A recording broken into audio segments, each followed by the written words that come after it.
Welcome to the English Story Channel, a place to learn English and practice English. Please subscribe to the channel to watch our great videos. I learned English from scratch. True story plus hot tips. I was so afraid of English that I couldn't even open my mouth to say a word. Lynn stood in front of the gate of Los Angeles International Airport amidst a sea of people speaking English. She tightened her grip on her backpack, her heart pounding, and that sentence echoed in her head like the most painful confession of her life.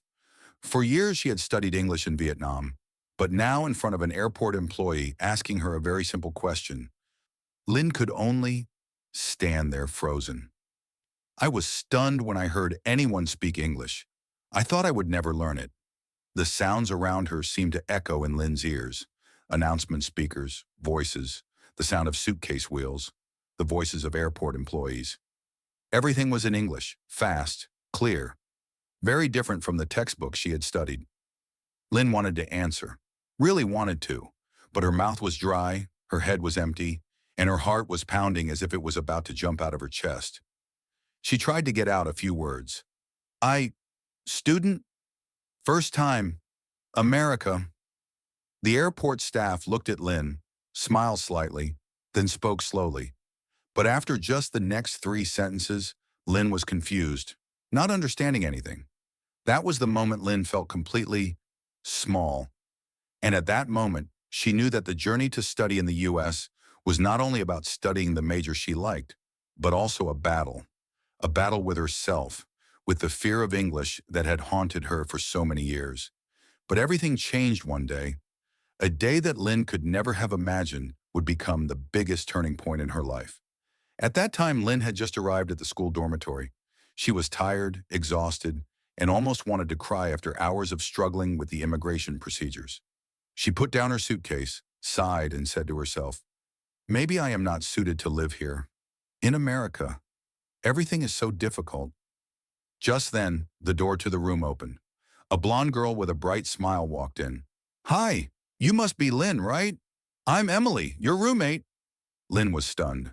Emily spoke English quickly, but her eyes were extremely warm, like the first ray of sunshine shining into the darkest corner of Lynn's heart. Lynn nodded slightly, trying to respond. "Yes, I'm Lynn. Nice to meet." Emily laughed loudly, but not in a mocking way. It was a welcoming smile, a smile of kindness. "Don't worry, your English is totally fine. We will practice together. I can help you anytime." Just one sentence, but it was as if someone had put a light in Lynn's hand. For the first time in many years, Lynn felt hope. Lynn didn't know at that time that Emily was the one who would help her overcome her fear of English. She didn't know that thanks to this meeting, her journey of learning English from zero would open up. A challenging but also magical journey. And here is that story. Lynn's story of learning English from scratch. A story of fear, failure, standing up, and finding herself in a faraway land of America. Part 2. The context and moment that changed Lynn's life. The first Lushranisur Russasurman Dasanan Wasun is in America were not easy for Lynn. Everything was new, strange, and too fast. Lynn still clearly remembers the first morning she stepped out of the dormitory. The California sky was blue. The golden sunlight poured down on each tree. Students were bustling around with cups of coffee in hand. For others, it might have been a beautiful day. But for Lynn, it was a day full of anxiety. The thing that haunted her the most was not the lessons, not the pressure of tuition, but English. Every time she heard someone speak English, Lynn felt like her head was covered in a layer of fog. She heard the sounds but didn't understand them. She knew they were talking, but it was as if they were speaking in another world. A fateful morning, a simple question that changed her life. That day, Lynn walked to the bus stop near her school. She remembered that she had an appointment to do her new student papers, and she had to be there on time. The bus arrived, Lynn got on the bus, and sat in the middle row. She sighed in relief. Just go to the right place. But fate seemed to want to test her once more. A middle-aged American woman got on the bus and sat next to Lynn. She was wearing an elegant office outfit, holding a tablet in her hand. A moment later, she turned around, smiling friendly. Excuse me, do you know if this bus goes to Broadway Street? Lynn heard every word clearly, but her brain couldn't process the meaning. Broadway Street. She had heard it before when watching movies, but now everything was white. She wanted to say she didn't know, but in her head all she could hear was, "Speak, say something. Don't be silent." Lynn's mouth opened, then closed. Opened again, then closed again. She looked at Lynn, understood the situation, and spoke more slowly. "It's okay. It's fine." Then she turned away. Lynn felt like someone had slapped her self-esteem hard. Such a simple question, but she couldn't answer. Not because she didn't know the way, but because she didn't know how to speak. Her face was burning. Her hands were shaking. She looked down at her old sneakers, trying to hold back her tears. In that moment, Lynn felt smaller than ever. All those years of studying English in Vietnam, her test scores weren't bad. But now, she couldn't even utter the words, "Sorry, I don't know." The shame was too great. The last straw, when shame turns into determination. When down GX, Lynn plopped down on a stone bench on campus. She pulled up her mask, bowed her head, and let the tears run down her face. There was only one thought in her mind. I can't live in America like this. If I don't study hard, I'll be left behind. Forever. She remembered her parents saving every penny to send her to study abroad. She remembered the dreams she had drawn. She remembered Emily's gentle smile, her roommate who said, "I can help you anytime." The shame was no longer a pain. It became a motivation. A smoldering fire began to burn inside Lynn. Small but strong. She stood up, wiped her tears, breathed deeply, and for the first time in her life, Lynn was truly determined. I will learn English from scratch. I can do it. I have to do it. The second encounter. The one who opened the first door that evening, Lynn told Emily about the bus incident. She spoke slowly, haltingly, and mispronounced words, but Emily listened patiently. After telling the story, Lynn sighed and mumbled in awkward English. "I feel stupid. I can't speak anything." Emily put her hand on Lynn's shoulder. "Hey, you're not stupid. You just haven't learned the right way. English is not about books. It's about using it. You just need the right start." "Right start?" Lynn asked. Emily smiled. "Yes. Tomorrow I'll take you to my favorite cafe, and I'll show you a method that changed my English when I was little." Lynn looked at Emily, her eyes filled with doubt and hope. She had no idea that the date at the cafe the next day would be a real turning point, where she learned about the effective, natural, and stress-free method of learning English. Reading, listening, shadowing, thinking aloud. But that night, Lynn only knew one thing. I had started. No more running away. No more shame. No more self-blame. There was only a new Lynn, ready to face English, America herself. Part 3. The initial challenge. I know nothing. The first day Emily took Lynn to a small cafe near the school, the early morning sunlight shone through the glass window, creating a beautiful stream of light like a painting. The customers in the cafe were all students and office workers, everyone holding laptops, chatting animatedly, in English. Lynn stood right at the door, suddenly stopping. Each conversation, each laugh, each drink order, all were like hundreds of arrows shot straight into her heart. She looked at Emily hesitantly. "Emily, I don't think I can do this." Emily put her hand on Lynn's back, her voice gentle. "You can. And even if you can't yet, that's okay. We are here to learn, right?" Lynn nodded, though her heart was pounding. 1. The first lesson and the first shock. Emily opened her laptop, pulled up a simple English story in the form of graded reading, only about 300 words. She smiled. "Let's start with something easy." Lynn looked at the paragraph. Simple sentences. Anna is a student. She lives in London. She likes books.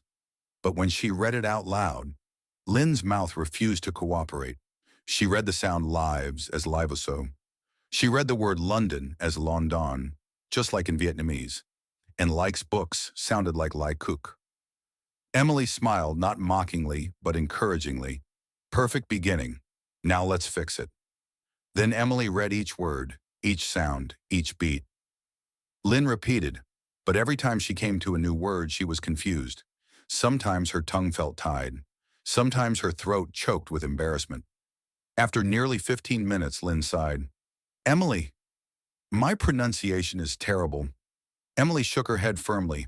No, your pronunciation is not terrible. It is new. You're training new muscles. That was the first time Lynn heard that explanation. Training new muscles. She suddenly felt relieved. English was no longer something I can't do, but just like a sport, practice a lot and you will be good at it. 2. The second problem, vocabulary. I just learned it and forgot it. After practicing pronunciation, Emily opened a list of basic words. Name, live, like, want, need, today, tomorrow. Emily asked, Lynn, you know these words, right? Lynn nodded confidently, but 5 minutes later when Emily asked again, okay, what does need mean? Lynn was silent.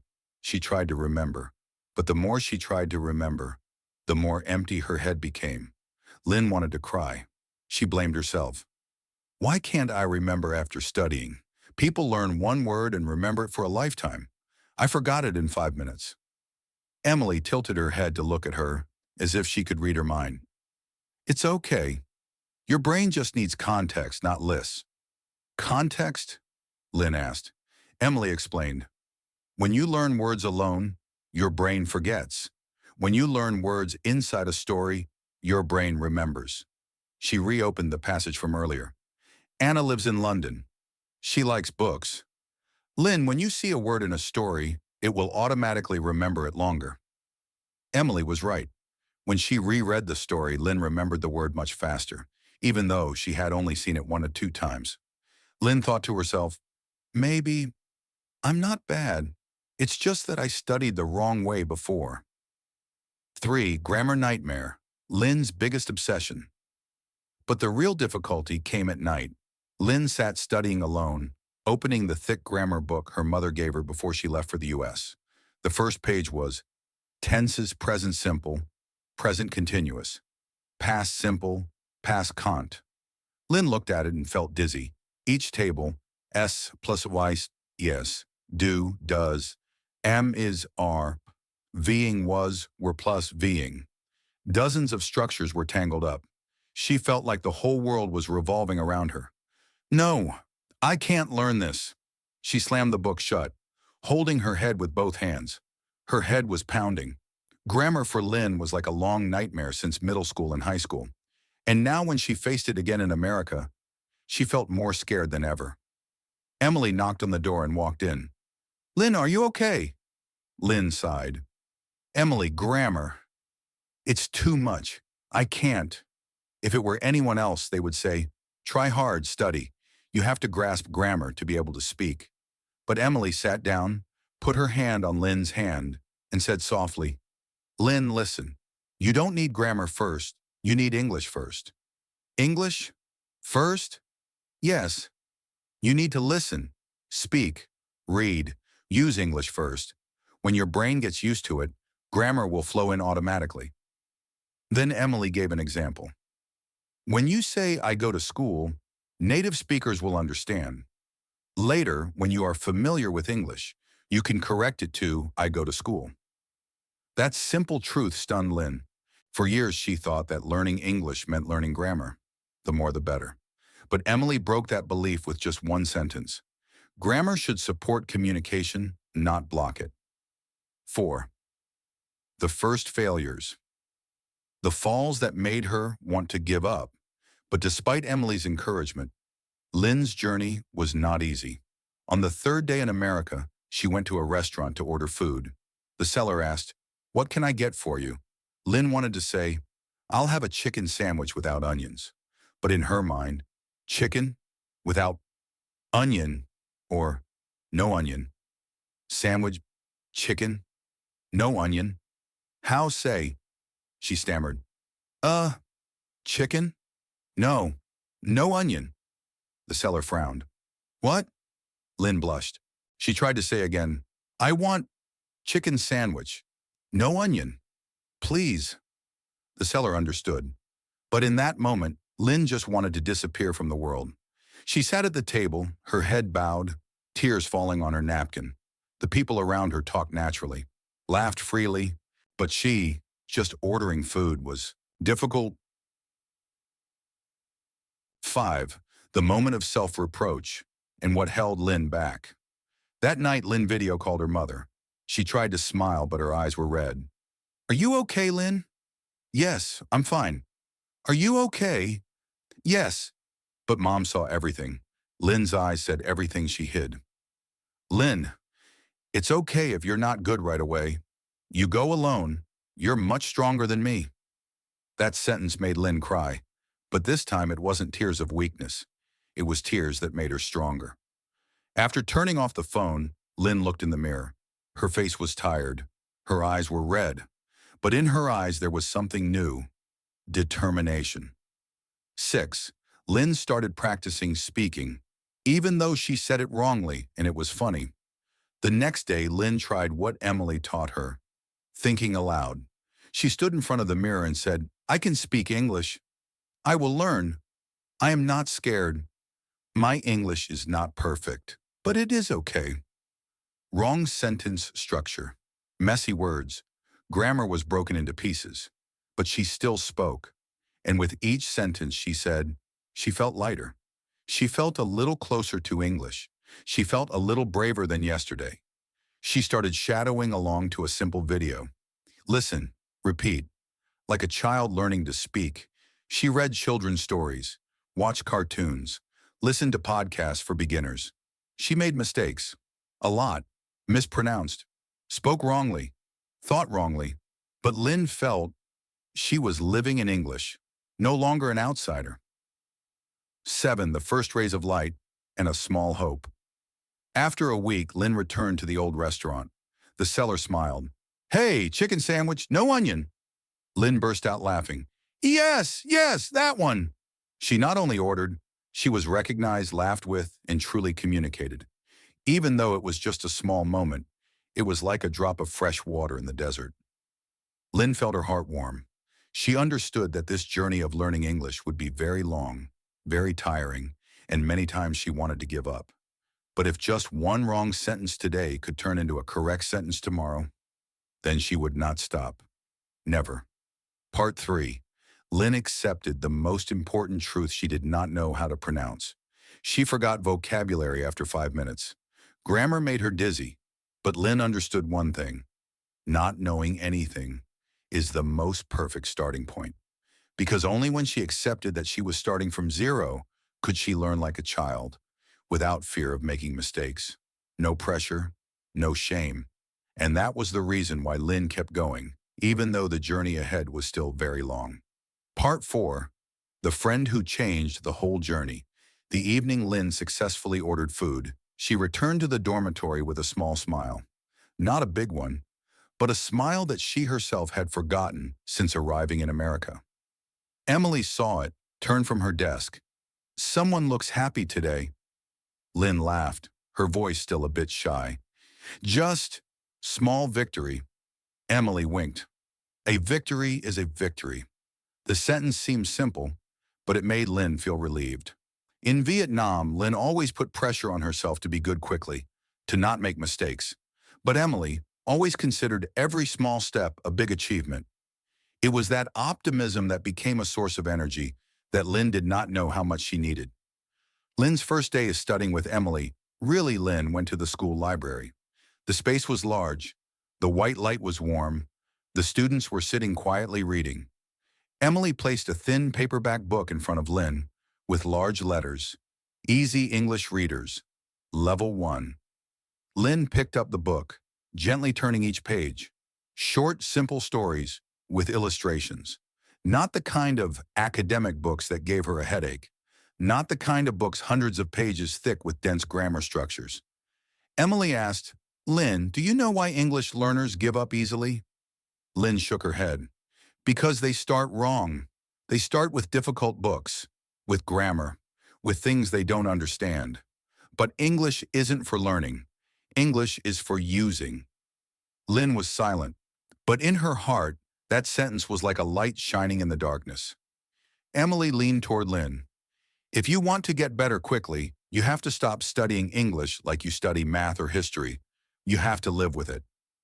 Emily's first lesson to Lynn: read like a child. Emily opened the first page of the book. The first sentence: Anna is a student. Lynn read along but still hesitated a bit. Emily did not correct it right away, but asked, "Do you understand this sentence?" "Yes, I understand." "Good, continue." "She lives in London." "Do you understand the word lives?" "Yes, I do." "Live in?" Emily nodded, smiling. "That's enough. You don't need to analyze lives as a verb, the present simple, the third person. No need. Just understand." Lynn was stunned. Up until now, every time she read an English sentence, she was always haunted by a series of rules. But for Emily, understanding the meaning, that was enough. Emily continued, "When learning English, you have to be like a child. Children don't learn grammar first. They listen, understand, use, and then grammar follows." Lynn bit her lip. She remembered when she was young learning Vietnamese. No one taught her word types or structures. She learned by living in it. Emily smiled as if she understood what Lynn was thinking. Yes, English is the same. Lesson 2. Speaking wrong is also a form of progress. After reading for 15 minutes, Emily closed the book. "Okay, next step, speaking." Lynn panicked. "Emily, speaking is scary." Emily laughed. "Scary is good. Fear means you're growing."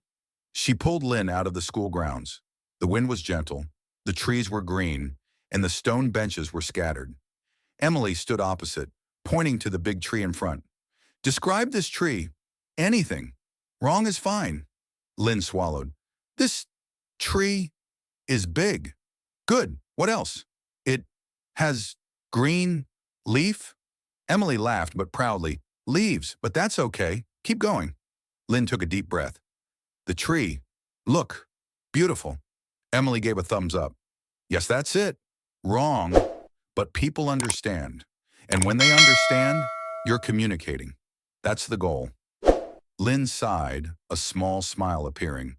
For the first time, she felt that making a mistake wasn't so scary. Lesson 3. Shadowing, a technique that changes Lynn. On the third day, Emily gave Lynn a pair of headphones. "Shadowing time." "Shadowing?" Lynn repeated. Emily explained, "It's listening and imitating immediately, like the shadow of your voice. Shadowing 10 minutes a day is better than studying 2 hours without using it." Lynn laughed. "It sounds like mimicking." "Exactly. Just like a child learning to speak." Emily played a short video. The narrator read slowly and clearly. Lynn listened the first time. The second time, she imitated. "Anna is a student. She lives in London." Lynn was confused, stumbling over and over. Some parts were completely wrong.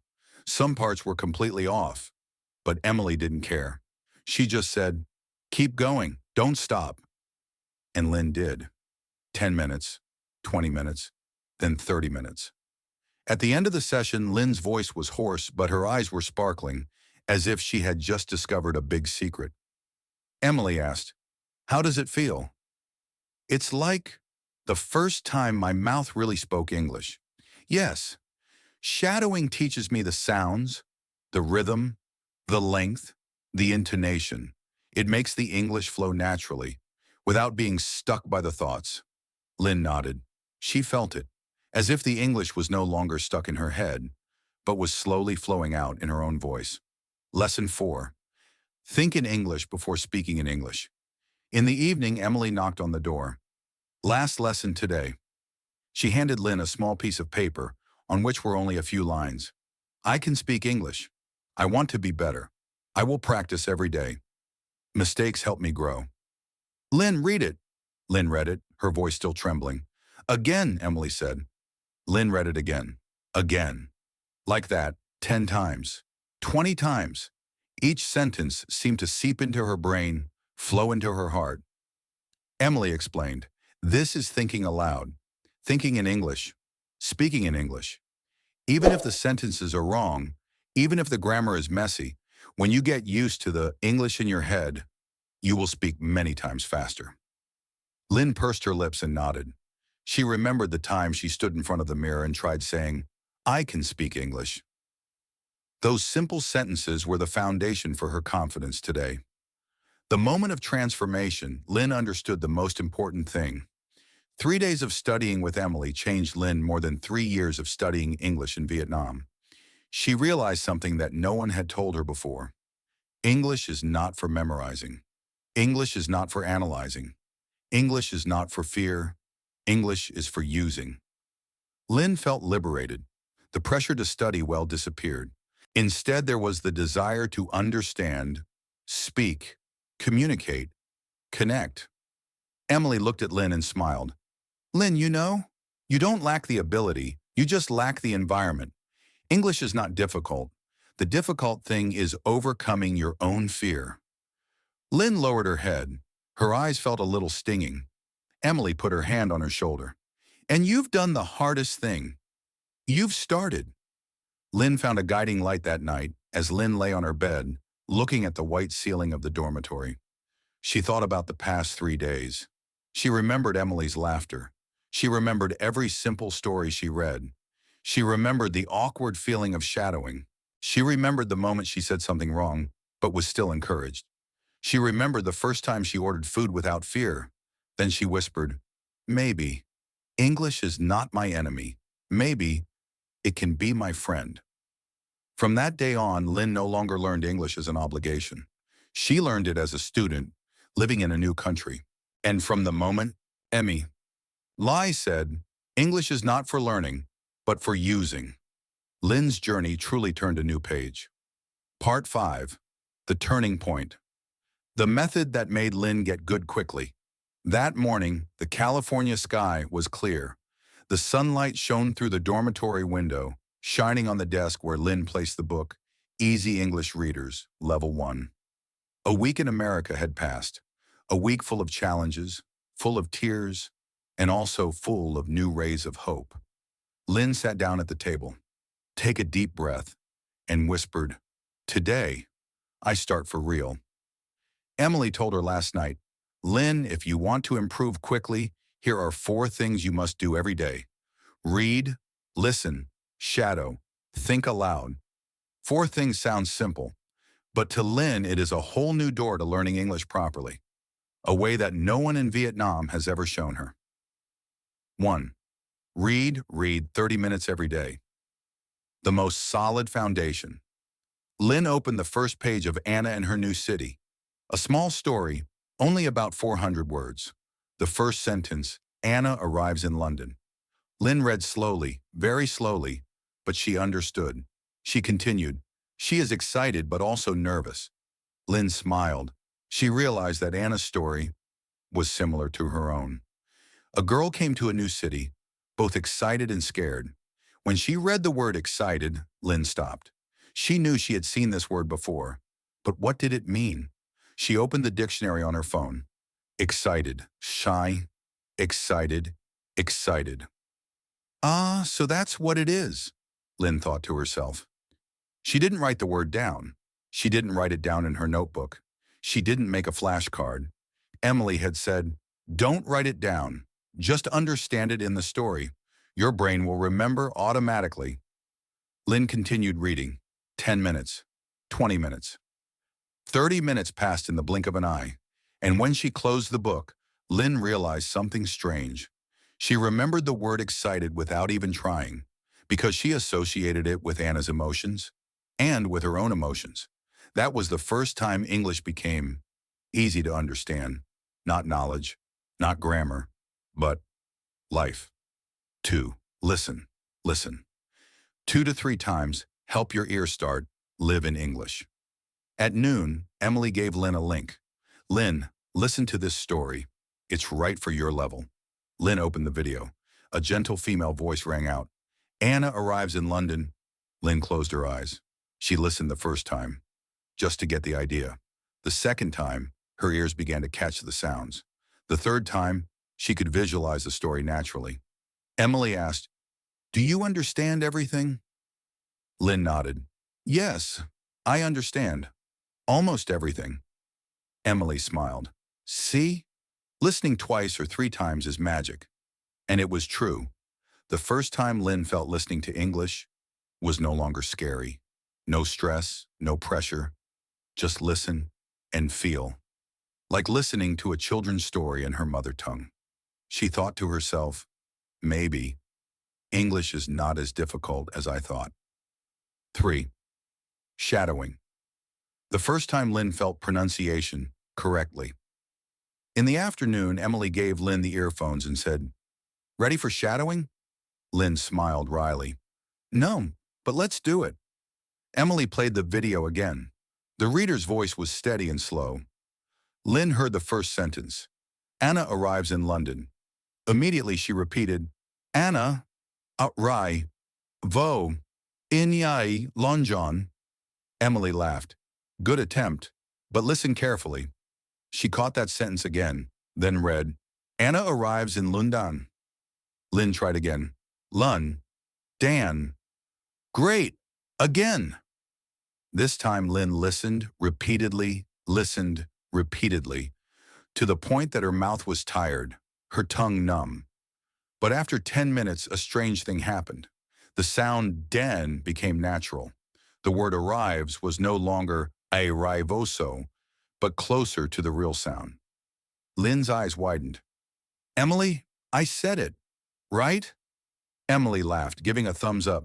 Yes, you did it. See, shadowing works. Lynn touched her throat lightly as if in disbelief. She had just pronounced English, like a native speaker, just for a second. But that was the moment that made Lynn feel hopeful. 4. Thinking aloud. The first time Lynn talked to herself in English in the evening, Emily gave Lynn an old piece of paper with 4 simple sentences. I can speak English. I want to be better. I will practice every day. Mistakes help me grow. Emily said, tonight, thinking aloud. 10 minutes. Lynn stood in front of the mirror, looked deep into her eyes and began to say, I can speak English. Her voice was a little shaky, a little shy. I want to be better. Voice a little firmer. I will practice every day. Eyes brighter. Because mistakes help me grow. A smile appeared. Lynn repeated it 5 times, 10 times, 20 times, until those sentences were no longer words. They became beliefs. She no longer translated in her head. She no longer thought in Vietnamese and then switched to English. English came more naturally, albeit slowly. But Lynn felt something strange. For the first time, she spoke English without thinking too much, and that was the moment she understood. Thinking aloud is not just practicing speaking, it is practicing confidence. The moment of change.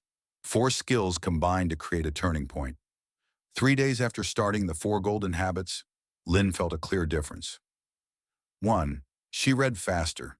Not that she was good at reading, but she was no longer afraid of new words. She knew how to guess the meaning from context. 2. She understood more English videos. Not all, but 50% was enough to create fun. 3. Pronunciation starts with yes, yes, not 100% correct, but no longer London.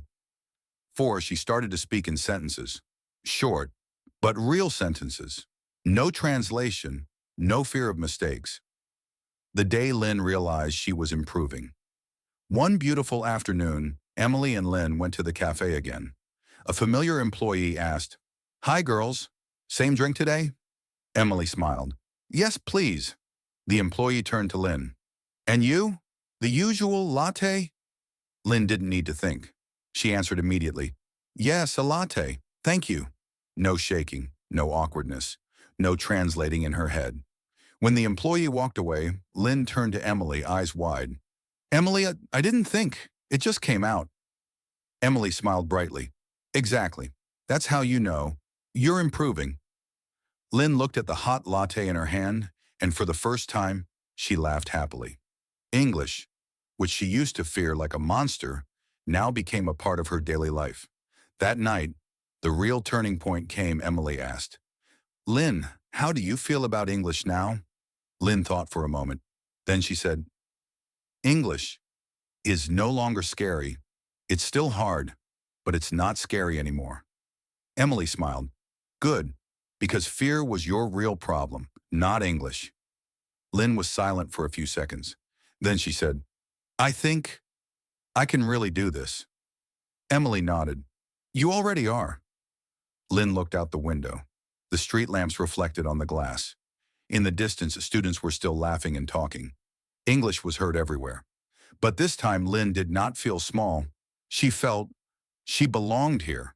And in her heart, English was no longer a barrier. It was a bridge that brought her to a new life, new people, new opportunities. Lynn's biggest turning point. Lynn understood that reading every day helped her build a vocabulary foundation. Listening 2 to 3 times helped her get used to English sounds. Shadowing helped her mouth get used to pronouncing correctly. Thinking aloud helped her overcome the fear of making mistakes. And most importantly, English is not for learning, but for using. Not for perfecting, but for improving. Lynn fell asleep that night with a feeling of lightness she had never felt before, yes. Because for the first time she knew, she was moving forward. She was getting better every day, and she had overcome her biggest fear. Part 6. The Life-Changing Journey. Practice in Real Life, 1,500 Words. A week after starting her serious English learning journey, Lynn did something she never dared to do before. She decided to find a part-time job. Not for money, but because Emily said, Lynn, you want to be good at English quickly, right? Then you have to use it every day. That sentence stuck in Lynn's head like a reminder. First job in America. Speak English, or you can't survive. Lynn went to a small cafe near the school, where many international students were working. She walked in, so nervous that her hands were sweaty. The manager looked at her resume, put it on the table, and asked in a friendly voice, So, Lynn, tell me, why do you want to work here? Lynn heard every word clearly, but the answer in her head was gone. She tried to breathe. I want to improve English and make friends. The manager laughed, but very kindly. That's honest. I like that. A minute of silence. Lynn thought she had ruined the interview, but the manager said, You start tomorrow. Lynn stood still for a few seconds. She wanted to jump up and hug the whole world. Pooh, the first day of work, the biggest fear returned. The next morning, Lynn came to the shop. Her uniform was a green apron, and on her shirt was a small name tag that said Lynn, Vietnam. She stood behind the counter, her heart pounding as she saw rows of Americans ordering. Their voices were fast, clear, natural, unlike anything she had ever heard in a textbook. The first customer walked in, smiling friendly. Hi, can I get a caramel latte? Medium, extra hot. Lynn listened like a storm was rolling in. Caramel, latte, medium, extra hot. Everything blended together. Her mouth opened. She said, 1, caramel, latte, medium, hot? The customer chuckled. Yes, perfect. Perfect. Even though Lynn's sentence was wrongly structured, people still understood it. It was the first time in Lynn's life that she felt an important thing. Communication doesn't need to be perfect. It just needs to be understood. 3. Memorable incident. In the biggest lesson, afternoon English is for making mistakes. English is for speaking. English is for using An older customer walked in. He spoke quickly, his voice thick, and used words Lynn had never heard before. Hey, sweetheart, can you get me that dark roast, 2 shots, no cream, no sugar, and heat it up, okay? Lynn looked at him, eyes wide. Dark roast, 2 shots, heat it up, no cream? She stood like a statue. He frowned. You okay? Lynn's lips moved. Sorry. Can you say again? He took a deep breath, but then he spoke more slowly. Dark roast coffee, 2 shots, no cream, no sugar, very hot. This time Lynn understood. She repeated, Okay, dark roast, 2 shots, no cream, no sugar, very hot. He nodded. Good job. No smirk, no annoyance, just a genuine compliment. Lynn breathed a sigh of relief. The tension in her chest melted away. She understood. When you ask someone to speak slowly, that's not stupidity. That's communication. 4. A small moment. Lynn's confidence increased 10 times. That day, when Lynn was wiping the table, an American girl approached. She asked, "Hey, are you new here? I haven't seen you before." Lynn could have answered, "Yes, I'm new." But instead, Lynn said, "Yes, I started last week. It's my first job in America." The sentence was very simple, but for Lynn, it was a turning point. The other girl nodded. "Wow, your English is really good for someone who just arrived." Lynn almost dropped the towel she was holding. A native speaker had just complimented her English. Not a teacher, not a friend, not the person responsible for teaching her. A stranger, an American, a person who speaks English as their primary language. Lynn's heart swelled. She felt like she belonged here a little more. 5 evenings filled with English, an unseen growth. That night, Lynn returned to her room and told Emily everything. Emily hugged her tightly. "Lynn, that is your English. Not from books, not from tests. Real English." Lynn smiled. But inside, that feeling was more than a smile. It was a small but powerful pride. Every night, Lynn practiced. 30 minutes of reading simple stories, 20 minutes of listening to audio, 10 minutes of shadowing, 10 minutes of thinking aloud. Lynn's small room was filled with English every night. Sometimes she made mistakes. Sometimes her pronunciation was terrible. Some days she was so tired that she just wanted to sleep. But she remembered Emily's words. Practice a little, every day. That's how languages grow. And Lynn always did. 6. The level up moment. Lynn understood a long sentence without translating 2 weeks later. While serving, a group of American students walked in. One girl said, "Can you recommend something sweet but not too sweet? Like something in between?" Lynn didn't translate word for word. She didn't memorize the structure. She listened and understood right away. She replied, "Maybe the vanilla oat latte? It's sweet but still light." The girl exclaimed, "Yes, that sounds perfect." As they left, Lynn stood still for a moment. 2 words echoed in her head. "I understand." No translation, no analysis, no fear, just understood. It was the best feeling since arriving in America. 7. The first time Lynn joked in English. On a cold winter day, a college student walked up to the counter and said, "It's so cold today. I need something hot to survive." Lynn laughed. "Do you need a hot drink for your life or for your heart?" He was surprised, then laughed out loud. "Both, maybe." They both laughed. Lynn couldn't believe she had just joked in English, something she previously thought was only for good people. Emily listened to the story and smiled brightly. "The connection between you and English has opened, Lynn." 8. The change is slow, but deep after a month. Lynn can understand 60–70% of what customers say. She can read level 2 stories without too much difficulty. She shadowed every night and pronounced more naturally. She thought in English before speaking. But most importantly, Lynn is no longer afraid of English. That is the biggest step forward. 9. That winter night, Lynn said the sentence that made her cry. One weekend night after work, Lynn walked back to her room. It was cold. The wind was blowing hard and the yellow lights on the street shone on the wet road. She turned on her phone and called her mother in Vietnam. She asked, "Did you speak a lot in English today?" Lynn spoke slowly but confidently. "Yes, Mom. And I think I'm really learning. I can talk to people. I can understand them. I'm not scared anymore." Mom was silent. Then she said, "We are so proud of you." Lynn's tears welled up. But they were not tears of failure like the first day. They were tears of maturity. 10. Lynn enters a new chapter of her life. From that day on, Lynn understood. Learning English is not about sitting at a desk. Learning English is about living in it. It is about speaking wrongly. It is about correcting mistakes. It is about being understood. It is about daring to use English every day. And she knew, every afternoon standing behind the coffee counter, every sentence. "Sorry, can you say that again?" Every time a customer laughed at her simple sentence. All were bricks that built Lynn's English path, a path that she never thought she could walk.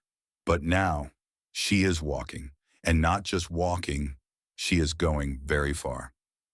Part 7. After 3 to 6 months, Lynn changes and adjusts herself. 4.5 months have passed since Lynn stood awkwardly at the cafe counter, picking up the airport staff, unable to say a complete sentence. 4.5 months with countless tired evenings, countless times of shadowing until her voice was hoarse, countless sessions of reading with her eyes closed, and countless moments of talking to herself in front of the mirror. And today, when Lynn stepped out of the dormitory, the spring wind blowing through the green trees, she suddenly realized one thing. She was no longer the Lynn of the first day, no longer the girl who trembled when speaking English, no longer the girl who was so afraid of making mistakes that she didn't dare to open her mouth, no longer the girl who avoided communication because of shame. Lynn had changed. 1. Lynn was no longer afraid to speak. English became a part of her breath. In the past, every time she heard someone speak English, Lynn felt like there was a rock pressing on her chest. But now it's different. That morning, while working at the cafe, a regular customer walked in, smiling. "Morning, Lynn. Busy day, huh?" Without thinking, Lynn replied immediately, "Oh, yes, but I like it. It makes the day fun." She spoke so naturally that she was surprised. No shaking, no pauses to translate. The next sentence was even more surprising. "By the way, how's your new job going? You told me last week." The customer laughed. "It's going well. Thank you for asking." When the customer left, Lynn stood still for a few seconds. She couldn't believe she had just asked, in English. No script needed, no preparation needed. Speaking English was no longer a task. It became a reflex. 2. Lynn can communicate in more complex sentences and start to expand her conversation. In the 5th month, Lynn realized that she had started to say sentences that were no longer survival, but rather sentences that developed her ideas. One day while working, a female student from Brazil asked Lynn, "How long have you been in the US?" Lynn smiled. "I arrived a few months ago. At first, everything was difficult. Even buying coffee was scary. But now I'm more confident. I really enjoy talking to people here." The girl smiled. "That's amazing. Your English is so good." Lynn blushed with embarrassment, but inside she felt like fireworks were going off. In the past, just asking her name would make her tremble. Now she was telling stories about herself, in English, to a foreigner. No longer simple sentences, no longer isolated words, but stories. 3. Lynn watches movies with English subtitles and actually understands on the weekend. Emily invited Lynn to watch an English cartoon. In the past, Lynn watched movies as a guessing game. But that day, in the first 10 minutes, Lynn realized something magical. She understood, not all of it, but about 60–70%. Emily asked, "How much do you understand?" Lynn replied, "I think most of it." Emily smiled. "See, that's because you read and listen a lot." When a character said very quickly, "Come on, we don't have time, let's go," Lynn unconsciously repeated that sentence, almost exactly the same intonation. Emily looked at Lynn as if she saw a miracle. "You shadowed that without thinking." Lynn laughed. That's right. She was shadowing unconsciously. English had begun to seep into her like water seeping into the ground. 4. Lynn has international friends, and English is the bridge before coming to America. Lynn thought she would be as lonely as a leaf lost in the forest. But the reality was different. She had Emily, a guiding light. There was a colleague from Mexico. There was a regular customer from Canada. There was a Brazilian female student who often stopped by the cafe to chat. And there was a group of Japanese students who often invited Lynn to the park to play volleyball. One afternoon, the group sat under a tree in the schoolyard. A Japanese friend asked Lynn, "Lynn, what do you like most about America so far?" Lynn thought for a moment and then said, "Maybe the people. I used to think everyone would ignore me, but they help me a lot. They listen. They speak slowly. They don't laugh when I make mistakes." The Brazilian girl patted Lynn on the shoulder. "That's because you try." People respect that. And Lynn realized, when you try to speak English, the world will open up. You don't need to speak correctly, you just need to speak the truth. 5. New job and a change in life. In the 6th month, Lynn received an offer that almost made her cry with joy. The cafe manager called her into the office. Lynn, you've improved a lot. Customers really like you. I want you to handle the front counter more often. Lynn's eyes widened. Me? Talking to customers more? The manager nodded. Exactly, you're friendly, and your English is good enough. Good enough. Those 2 words made Lynn want to cry. Not perfect, not flawless, but good enough. And to Lynn, that was wonderful. She remembered the first day she couldn't understand the word medium. She remembered the day she said no onion with a trembling voice. She remembered the day she stood like a statue every time a customer spoke quickly. Yet now she was tasked with talking to customers more. It was a recognition she never dared to dream of. 6. The change in Lynn herself. Something she never thought she would have. Lynn began to notice invisible but powerful changes. She no longer translated in her head. English sentences jumped out as naturally as breathing. She was no longer afraid of making mistakes.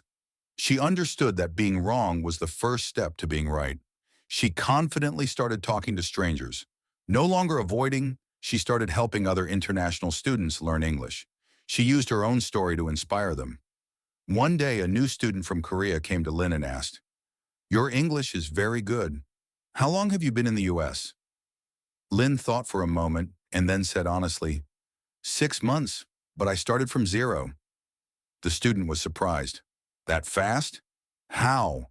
Lynn answered with the same sentence Emily had told her. I didn't study English. I used it. The student was silent for a few seconds. Then he nodded. Thank you. This motivates me. And Lynn realized she wasn't just changing herself. She was changing the people around her. 7. A special moment, marking true maturity. One evening in late spring, Lynn and Emily sat on the lawn in front of the library, watching the shimmering lights reflect on the lake. Emily asked, "So Lynn, do you still fear English?" Lynn looked up at the night sky, the wind gently blowing past her shoulders. She smiled, a peaceful smile. No, I don't fear it anymore. English is not a subject to study. It's a part of my life now. Emily looked at Lynn, nodding proudly. I told you, you just needed time. Lynn whispered, and courage.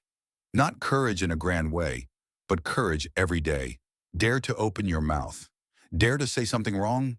Dare to use English in real life. That was the kind of courage that changed her whole life. After 3 or 6 months, Lynn understood the most important thing. There was no magic that helped her become good at English. There was no magic secret. There was no inborn talent. Only 30 minutes of reading per day, listening 2 to 3 times per lesson, shadowing 10 minutes, thinking aloud, and using English in real life. All are small, but they add up to something great. Lynn, from zero, has become a person who can live, work, connect, and smile in English. And that journey has just begun. Part 8. Lynn's Hard Learning Lessons. At the end of summer, when school started its short break, Lynn decided to spend an afternoon sitting alone in the cafe where she had worked for the past few months. The cafe was quiet. The afternoon sun was shining through the window, creating warm yellow streaks of light on the table. She ordered a hot latte, something she had no idea what to order on her first day in America. She sat down in her usual corner, opened a blank notebook, and began to write. Not homework, not new words, not grammar, but the hard-won lessons she had learned from her own journey. Emily looked at Lynn from afar, smiling. Lynn, what are you writing again? Lynn looked up, giving a small smile. I'm writing everything I learned, for myself, and maybe for someone who will walk the same path one day. Emily pulled a chair and sat down next to Lynn. Can I listen? Lynn nodded. She took a deep breath, looked at the page, and began to tell. Not just to Emily, but as if she were telling herself a few months ago. 1. The first lesson. Learn what you love because joy nurtures perseverance, Lynn said while still looking at the notebook. I used to think that I had to learn difficult things to be good, but the truth is the opposite. I only progressed when I read books that I liked, watched videos that I enjoyed, listened to stories that made me happy. Emily nodded. That's true. Joy keeps you going. Lynn recalled the early days. She read children's stories. She watched cartoons. She read simple blogs about life in America. Not Shakespeare, not thick grammar books, not academic documents. Those light things made her want to come back every day. Lynn smiled. When I like what I learn, I'm not forced. I want to learn, and that keeps me going. Lesson 2, use English every day. Even for 10 minutes, Lynn continued. I discovered one thing. It doesn't matter how long you study. What matters is that you study every day. When you use it every day, English becomes a habit. Emily chimed in. Just like brushing your teeth. Lynn laughed. Exactly. She remembered days when I was exhausted after work. I had a headache because of homework. I just wanted to sleep right away. But Lynn still spent 10 minutes reading a small paragraph, 10 minutes shadowing a short video, 10 minutes talking to herself in the mirror. And it was those small 10 minutes that added up to a big change. Lynn whispered, I understand that consistency is more important than explosive effort. 3. Lesson 3. Don't learn to know. Learn to use. Lynn placed her hand on the page, emphasizing each word. I used to learn English to recite, to take exams, to get grades. But when I came to America, I realized knowing is not as important as being able to use. She looked straight at Emily. Here, I don't need to analyze sentences. I need to communicate. Emily nodded. Yes, communication over perfection. Lynn continued. When I used English to order food, talk to customers, ask for directions, help colleagues, I understood that English was born to be used, not to be memorized.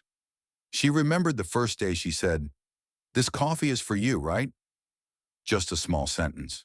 But that feeling made her want to say hundreds more sentences. I learn English best when I use it to live, not to take exams. 4. Lesson 3. 90% of progress comes from making mistakes and correcting them. Emily burst out laughing when Lynn said this. I love this one. Lynn laughed along. That's right. I make mistakes. A lot. I make mistakes with words, sounds, sentences, and grammar. Sometimes I make mistakes that are funny.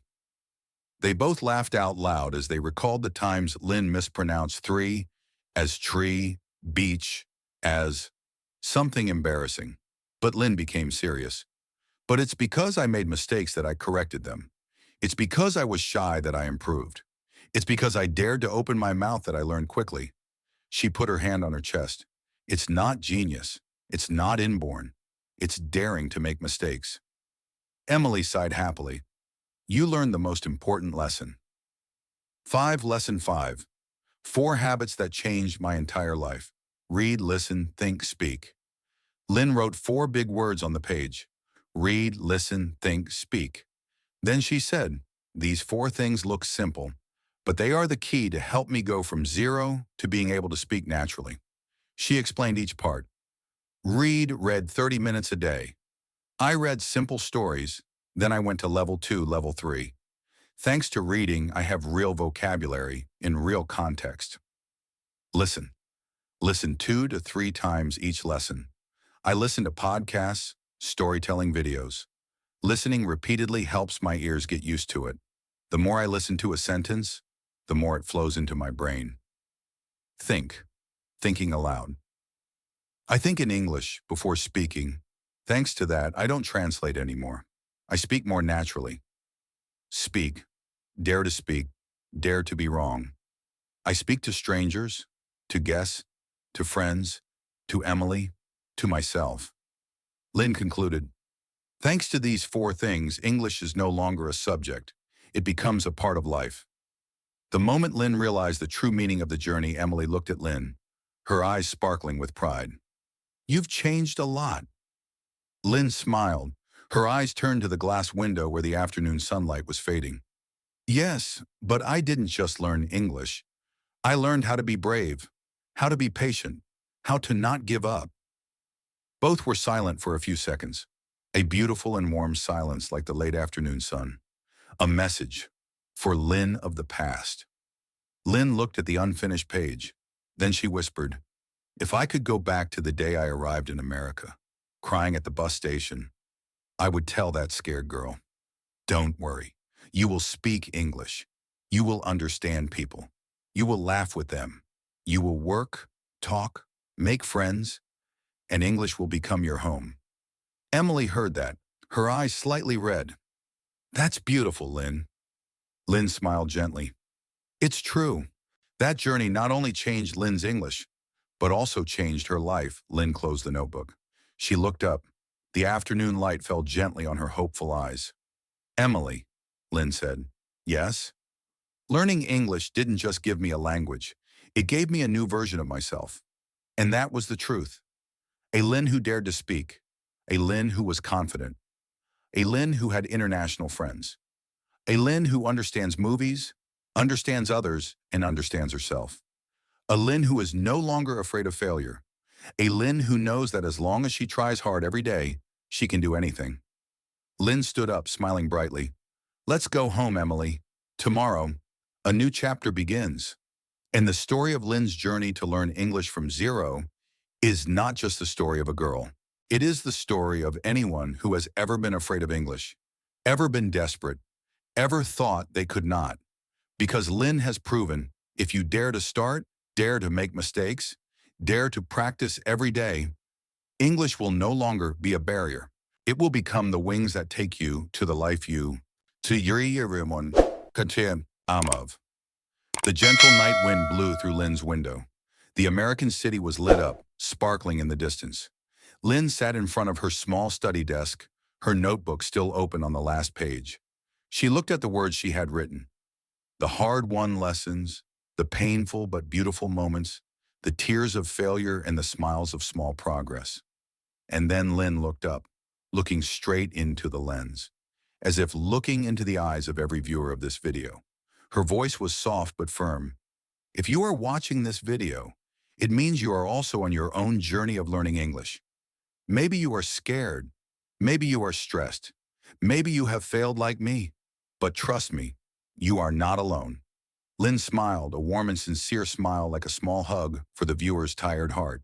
She continued, "The first day I came to America, I cried. I was so afraid of English that I couldn't say a word. But today I can tell you this story. In English and with my heart." A slight pause. Lynn put her hand on her chest. "If I, a girl from zero, can do it, then you can too." She leaned a little, as if wanting to get closer to the viewer. A sincere invitation. For those who need motivation, Lynn said, "Here, I want to build a series. I learned English from zero. Not a series of showing off success, not a series of teaching magic tricks, but the most real, most honest series for people like me before." She took a deep breath and continued. "In each video, I will share the mistakes I made, the methods that helped me improve, real stories from life in the US, practical tips that anyone can do."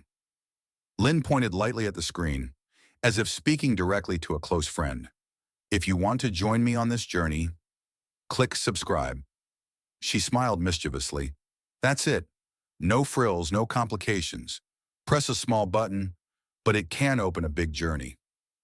Invitation to comment, where each person writes their own story, Lynn continued. "And if you have ever had a moment like me, saying something wrong and being shy, being asked but not being able to answer, not understanding anything, please share in the comment section." She emphasized, "Your story will inspire others, just like my journey is inspiring you." She held her hand across her chest as if embracing the small community. We will create a small corner of the internet, where no one laughs when you say something wrong, where no one judges when you pronounce something badly, where everyone is respected, and we progress together.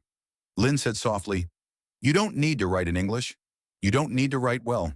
Just write truthfully." Lynn looked out the window, the yellow lights of the city reflected in her eyes. Then she turned back to the camera, her voice filled with hope. When I first came here, I thought English was a wall between me and the world. But now I understand. English is a bridge. She smiled, a smile as peaceful as the morning sun. Let me accompany you to cross that bridge. Then Lynn spoke slowly, clearly, each word filled with power. If you are starting from zero, stay. Come with me. We will walk step by step, and you will never walk alone. A little background music rises. Lynn's eyes sparkle, not because she is sad, but because she knows that her story can change someone watching this video. A strong, but warm, call to action. Lynn raises her hand, giving a light like. If this video touches you, like it. If you have a story to tell, comment.